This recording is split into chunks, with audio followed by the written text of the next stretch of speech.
Hello students, आपका ICIT online classes में बहुत बहुत स्वागत है। मैं आज का वीडियो आपके लिए लेके आया हूँ इंट्रोडक्शन टू कंप्यूटर में पार्ट 3। इससे पहले पार्ट 1 में हम लोगों ने कंप्यूटर क्या है, कंप्यूटर का करेक्टरिस्टिक्स क्या है, इसके बारे में चर्चा किया था। सेकंड वीडियो में हम लोगों ने कंप्यूटर की हिस्ट्री देखी थी। अगर आपने वो वीडियो नहीं देखे हैं तो इसके डिस्क्रिप्शन बॉक्स में उसका लिंक है, आप उसे ज़रूर देखिए। आज हम लोग बात करने वाले हैं कंप्यूटर के जनरेशन के बारे में। तो देखिए, जनरेशन की हिंदी होती है युग, काल या चरण। तो जो कंप्यूटर आपको आज कुछ लाइक ऐसा दिखाई पड़ता है, या लैपटॉप या मोबाइल स्मार्टफोन भी कंप्यूटर ही है, पर वास्तव में ये उस तरीके का नहीं था जब इसका डेवलपमेंट हुआ। तो कंप्यूटर में जनरेशन का मतलब ये हुआ कि कंप्यूटर की जो टेक्नोलॉजी है जिस पे कंप्यूटर काम करता है, तो अगर उस टेक्नोलॉजी में कोई बदलाव होता है तो एक नया दौर आता है, एक नया जनरेशन आता है। तो आज के वीडियो में हम लोग यही डिस्कस करने वाले हैं कि जब हमारा फर्स्ट इलेक्ट्रॉनिक कंप्यूटर बना, माने कंप्यूटर का जो पहला युग था, उसमें क्या क्या टेक्नोलॉजी यूज हुए, और फिर आज का जो कंप्यूटर है यहाँ तक हम लोग डिस्कस करते हुए आएंगे। तो टोटल 5 जनरेशन बताए गए हैं। तो हम लोग फर्स्ट जनरेशन से पढ़ते हुए फिफ्थ जनरेशन के बारे में बात करेंगे। स्पेशली हम लोगों को फोकस करना है कि किस जनरेशन में कौन सी टेक्नोलॉजी यूज हुई, जनरेशन का पीरियड क्या था, कब से शुरू होकर कब तक चला, उस दौर में जो कंप्यूटर पॉपुलर है उनके नाम क्या थे, और उनके क्या अच्छाइयाँ थीं, क्या कमियाँ थीं, इनको हम लोग पढ़ेंगे। और चूंकि 5 जनरेशन है तो हम लोग पीछे के जनरेशन को आज के जनरेशन से तुलना करके स्टडी करेंगे। तो चलिए स्टार्ट करता हूं मैं अपने कंप्यूटर का जनरेशन। तो देखिए, ऐसे यहाँ लिखा हुआ है, there are 5 computer generations known till date, each generation has been discussed in detail along with their time period and characteristics. तो देखिए, जो फर्स्ट जनरेशन का कंप्यूटर रहा, इसका पीरियड 1946 से लेके 1959 तक था। और जो फर्स्ट कंप्यूटर था हमारा फर्स्ट जनरेशन में, इस कंप्यूटर में जिस टेक्नोलॉजी का प्रयोग किया गया था उसका नाम था वैक्यूम ट्यूब। तो जो आज के कंप्यूटर में जिसे हम लोग सीपीयू के नाम से जानते हैं, तो सीपीयू का डेवलपमेंट 1946 में नहीं हुआ था। तो जो जॉब आज के कंप्यूटर में सीपीयू कर रहा है, इस जॉब या इस काम या इस टास्क को कराने के लिए वैक्यूम ट्यूब्स एक इलेक्ट्रॉनिक कंपोनेंट्स था, इसका यूज किया जाता था। तो the period of first generation was from 1946-1959. The computers of first generation use vacuum tubes as the basic components for memory and circuitry. तो इस दौर में वैक्यूम ट्यूब का प्रयोग किया गया था। ये एक बेसिक उपकरण था मेमोरी और सर्किटरी के लिए, जो सीपीयू अभी काम कर रहा है उसके लिए। These tubes like electronic bulbs, ये दिखने में आपके इलेक्ट्रॉनिक बल्ब जैसे हैं, produce a lot of heat, माने गर्मी बहुत ज़्यादा पैदा करता था, and the installation used to fuse frequently, माने अगर इन्हें हम इंस्टॉल करते थे तो अक्सर इंस्टॉल के दौरान ये फ्यूज हुआ था। ऐसे बल्ब हम लोग लगाते हैं तो बल्ब फ्यूज हो गया तो नहीं जलता है, तो नया बल्ब लगाना पड़ता है। Therefore they were very expensive and only large organization were able to afford it. तो इसीलिए बहुत ज़्यादा महंगा था और जो बहुत बड़े ऑर्गेनाइजेशन होते थे वो इनको अडॉप्ट कर पाते थे। इन this generation mainly batch processing operating system was used, यानी इसमें जो ओएस यूज किया गया था वो बैच प्रोसेसिंग कैटेगरी का था। और यहाँ पर पंच कार्ड, कीबोर्ड के लिए पंच कार्ड का प्रयोग हुआ, स्टोरेज के लिए पेपर टेप और मैग्नेटिक टेप का यूज हुआ। The computers in this generation use machine code as the programming language, और इन कंप्यूटरों में प्रोग्रामिंग करने के लिए मशीन कोड का प्रयोग किया जाता था, माने बाइनरी नंबर 0 और 1 का प्रयोग करके इसमें कोडिंग लिखी आती थी, जो बहुत ही ज़्यादा कॉम्प्लिकेटेड था। अगर देखा जाए तो इस दौर के जो कंप्यूटर थे उनके जो मुख्य चरित्र हैं। उनमें पहला वैक्यूम ट्यूब टेक्नोलॉजी यूज हुआ, विश्वसनीयता नहीं थी, ये मशीन लैंग्वेज को सपोर्ट करता था, काफ़ी कॉम्प्लिकेटेड था सीखने के लिए, पैसा बहुत ज़्यादा लगता था, गर्मी बहुत उत्पन्न करता था, इनपुट आउटपुट स्लो था, आकार इसका बहुत बड़ा था, एक बहुत बड़े कॉम्प्लेक्स के इतना बड़ा होता था।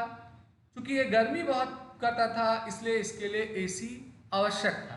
पोर्टेबिलिटी नाम की चीज़ थी नहीं, इलेक्ट्रिसिटी बहुत ज़्यादा ये कंज्यूम करता था।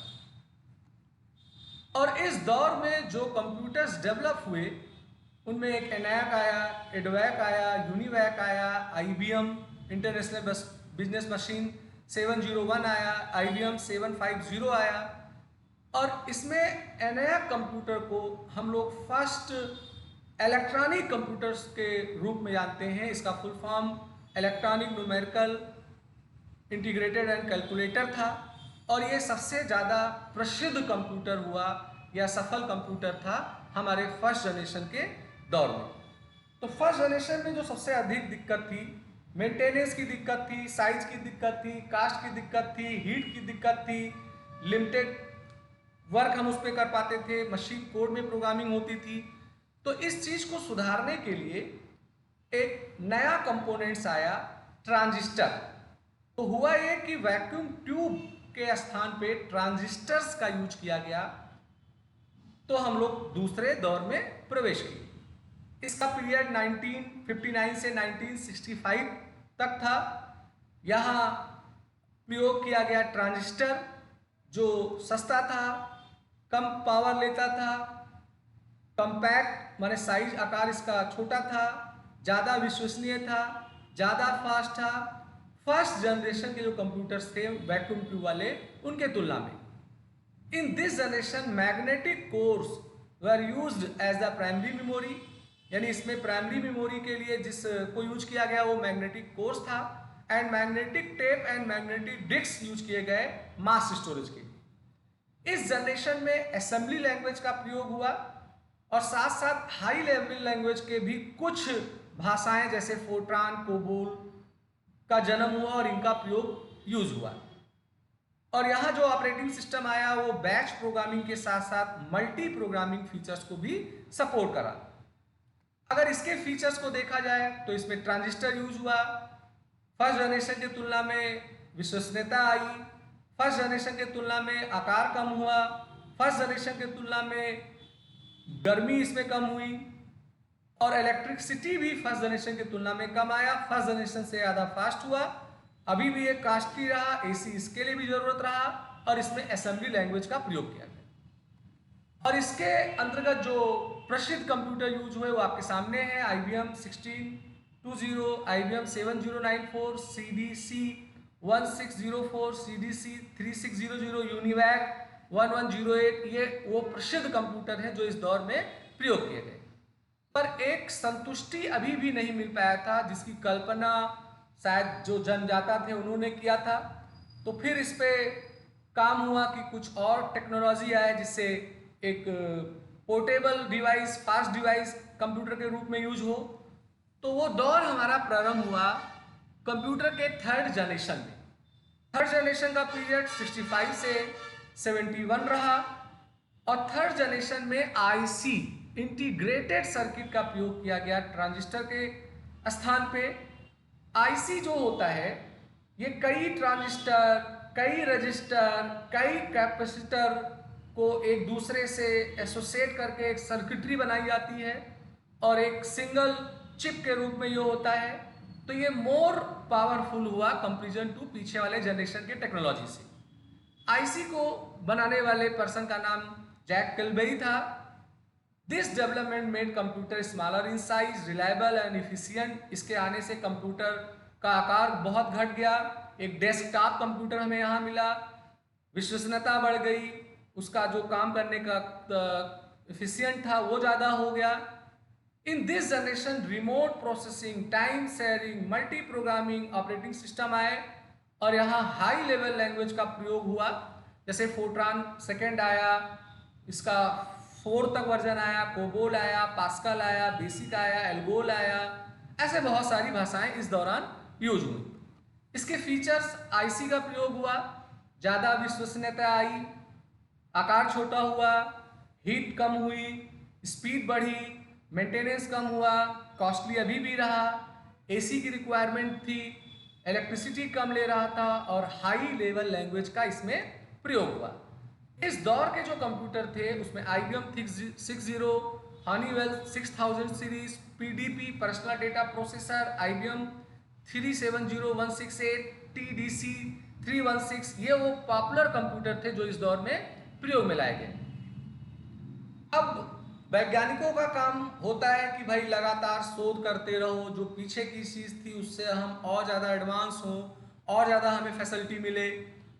तो हुआ ये कि आईसी जो था उसी सर्किटरी को और ज़्यादा इम्प्रूव किया गया और very large scale integrated circuit का निर्माण हुआ और हम लोग एक नए दौर में आ गए। इस चौथे जनरेशन का जो पीरियड रहा वो 1971 से 1980 था और इस दौर में यूज किया गया very large scale integrated circuit. और जो VLSI सर्किट था इसमें लगभग 5000 transistors and other circuit element को एसोसिएट करके एक सर्किट बना के एक चिप बनाया गया और इसी से ही संभव हुआ कि हमारे माइक्रो कंप्यूटर्स आए।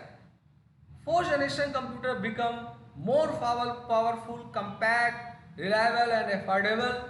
As result, it gave rise to personal computer. यानी PC में जो रेवोल्यूशन हुआ, क्रांति हुई, वो हमारे इस चौथे दौर में हुई। और इस जनरेशन में time sharing, real time networks, distributed operating system आए और इसमें हाई लेवल लैंग्वेज में भी नए भाषाएं आई जैसे C++, डेटाबेस मैनेजमेंट के लिए डीबेस, या ऐसे बहुत सारे इस जनरेशन में लैंग्वेजेस या एप्लीकेशंस आए। इसके जो फीचर्स थे, VLSI टेक्नोलॉजी का यूज हुआ जो सस्ता था, पोर्टेबल, रिलायबल हुआ, PCs यूज हुए, आकार छोटा हुआ, पाइपलाइनिंग प्रोसेसिंग हुई, AC की आवश्यकता खत्म हो गई, इंटरनेट वगैरह का कॉन्सेप्ट यूज हुआ और नेटवर्क के डेवलपमेंट इसमें ज़्यादा बहुत अच्छे हुए नेटवर्किंग के फील्ड में और computers become easily available, computer आसानी से उपलब्ध हुआ। इनमें जो डेवलपमेंट हुए कंप्यूटर के, उनमें जो पॉपुलर कंप्यूटर रहे DEC 10, स्टार 1000, PDP 11 और सुपर कंप्यूटर जैसे कंप्यूटरों का निर्माण इस दौर में हुआ। फिर हम लोग प्रवेश करते हैं फिफ्थ जनरेशन में। फिफ्थ जनरेशन, आज के जितने भी कंप्यूटर आ रहे हैं वो सारे के सारे फिफ्थ जनरेशन के अंतर्गत हैं। अभी जो सर्किटरी यूज हो रही है वो ULSI की यूज हो रही है, ultra large scale integration use हो रहा है और इससे जो माइक्रो प्रोसेसर यूज हो रहा है उसमें मिलियंस, लाखों इलेक्ट्रॉनिक कंपोनेंट्स को इन्वॉल्व करके एक छोटा सा स्मॉल चिप बना दिया गया है, CPU बना दिया गया है। This generation is based on parallel processing hardware and artificial intelligence. इस दौर में जो सबसे ज्यादा उम्दा बेहतरीन चीज का प्रदर्शन हुआ वो आर्टिफिशियल इंटेलिजेंस का प्रदर्शन हुआ। अभी फोर्थ जनरेशन तक टोटल कंप्यूटर डिपेंड था यूजर के ऊपर, पर अब ऐसी कोशिश की जा रही है कि कंप्यूटर के पास भी आर्टिफिशियल इंटेलिजेंस आए, वो भी खुद कुछ सोच सके, निर्णय ले सके। आर्टिफिशियल इंटेलिजेंस का ही एक एग्जाम्पल है जैसे फेस डिटेक्शन, या हम लोग थंब लगाते हैं अटेंडेंस के लिए, या और भी बहुत सारे डेवलपमेंट हैं। ऐसे हम लोग गूगल में माइक ऑन करके बोलते हैं, वो हमें हमारे सर्च रिजल्ट को तुरंत बता देता है। ये सारे आर्टिफिशियल इंटेलिजेंस के उदाहरण हैं। आर्टिफिशियल इंटेलिजेंस जो है ये कंप्यूटर साइंस का ब्रांच है और इसका प्रयोग करने का उद्देश्य यही है कि जैसे मानो कोई सोचता है कोई चीज़, वैसे कंप्यूटर भी सोचने का काम करे। जितने भी हाई लेवल लैंग्वेज थे वो तो यूज हुए साथ साथ जावा, .NET या ऐसे नए टेक्नोलॉजी के भी लैंग्वेजेस यहाँ इंट्रोड्यूस हुए। इसके जो मेन फीचर्स थे, ULSI टेक्नोलॉजी यूज हुआ, आर्टिफिशियल इंटेलिजेंस आई, नेचुरल लैंग्वेज प्रोसेसिंग यूज हुआ, एडवांस पैरेलल प्रोसेसिंग आया, सुपर कंडक्टर टेक्नोलॉजी को एडवांस किया गया, यूजर फ्रेंडली ये ज़्यादा हुआ, मल्टीमीडिया फीचर्स इसमें ज़्यादा आए, availability of very powerful and compared computer eight cheaper rate, माने सस्ते रेट पे हमारे कंप्यूटर बिकने लगे। जैसे मुझे याद है कि मैंने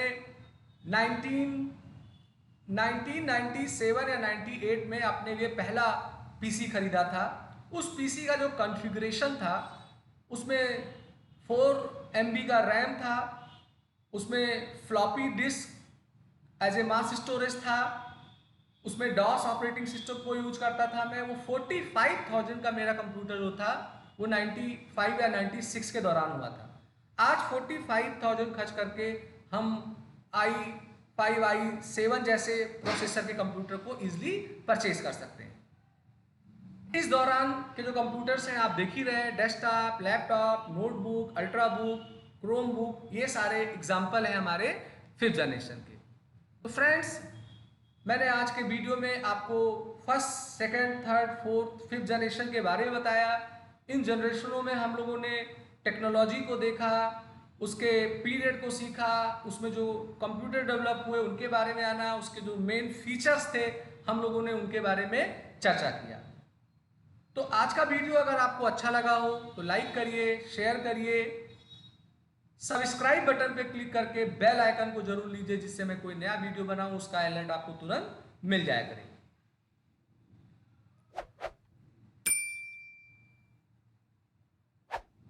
तो आज का वीडियो मैं यहीं समाप्त करता हूं। मैं जल्दी ही आपके लिए एक फ्रेश वीडियो लेके आऊंगा। जय हिंद, जय भारत, आपका दिन